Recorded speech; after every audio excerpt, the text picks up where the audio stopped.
ओम श्री गणेशाय नमः। पुराणों के अनुसार अधिक मास में गणपति की पूजा करने से घर में जल्दी मांगलिक कार्य संपन्न होते हैं। यही वजह है कि अधिक मास में आने वाली विभुवन संकष्टी चतुर्थी का विशेष महत्व है।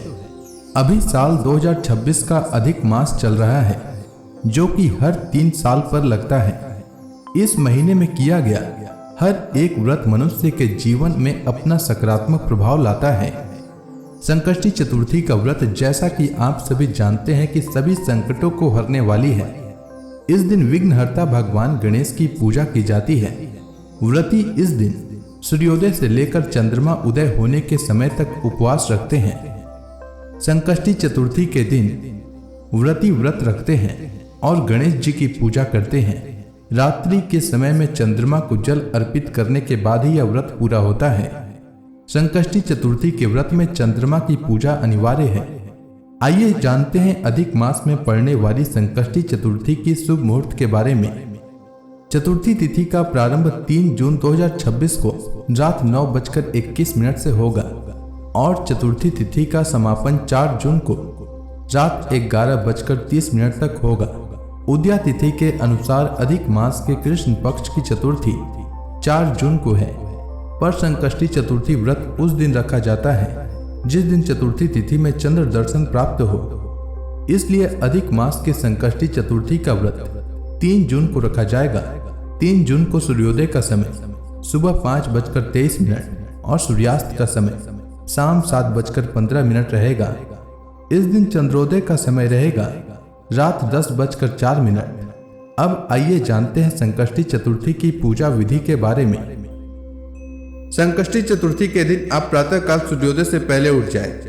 व्रत करने वाले लोग सबसे पहले स्नान कर साफ और धुले हुए कपड़े पहन लें। इस दिन लाल रंग का वस्त्र धारण करना बेहद शुभ माना जाता है और साथ में यह भी कहा जाता है कि ऐसा करने से व्रत सफल होता है। स्नान के बाद वे गणपति की पूजा की शुरुआत करें। गणपति की पूजा करते समय जातक को अपना मुंह पूर्व या उत्तर दिशा की ओर रखना चाहिए। सबसे पहले आप गणपति की मूर्ति को फूलों से अच्छी तरह से सजा लें। पूजा में आप तिल, गुड़, लड्डू, फूल, तांबे के कलश में पानी, धूप, चंदन और प्रसाद के तौर पर केला या नारियल रख लें। ध्यान रहे कि पूजा के समय आप देवी दुर्गा की प्रतिमा या मूर्ति भी अपने पास रखें। ऐसा करना बेहद शुभ माना जाता है। गणपति को रोली लगाएं, फूल और जल अर्पित करें। संकष्टी चतुर्थी को भगवान गणपति को तिल के लड्डू और मोदक का भोग लगाएं। गणपति के सामने धूप दीप जलाकर मंत्र का जाप करें। यह मंत्र कुछ इस प्रकार है: गजाननम भूतगण आदि सेवितम, कपित जम्बू फल चारु भक्षणम, उमा सुतम शोक विनाशकारकम, नमामि विघ्नेश्वर पाद पंकजम। पूजा के बाद आप फल, मूंगफली, खीर, दूध या साबूदाने को छोड़कर कुछ भी न खाएं।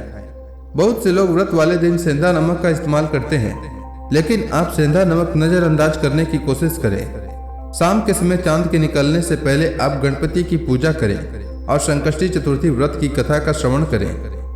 पूजा समाप्त होने के बाद प्रसाद बांटें। रात को चांद देखने के बाद व्रत खोला जाता है और इस प्रकार संकष्टी चतुर्थी का व्रत पूर्ण होता है।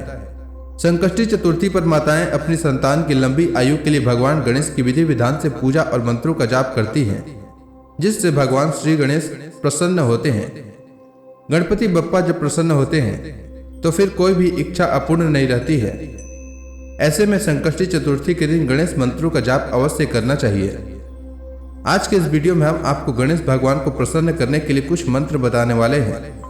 तो पहला मंत्र है ओम एक दंताय विद्महे वक्रतुंडाय धीमहि तन्नो दंती प्रचोदयात्। दूसरा मंत्र है वक्रतुंड महाकाय सूर्यकोटि समप्रभ निर्विघ्नं कुरु मे देव सर्व कार्येषु सर्वदा। तीसरा मंत्र है ओम गण गणपते नमः और चौथा मंत्र है श्री गणेशाय नमः।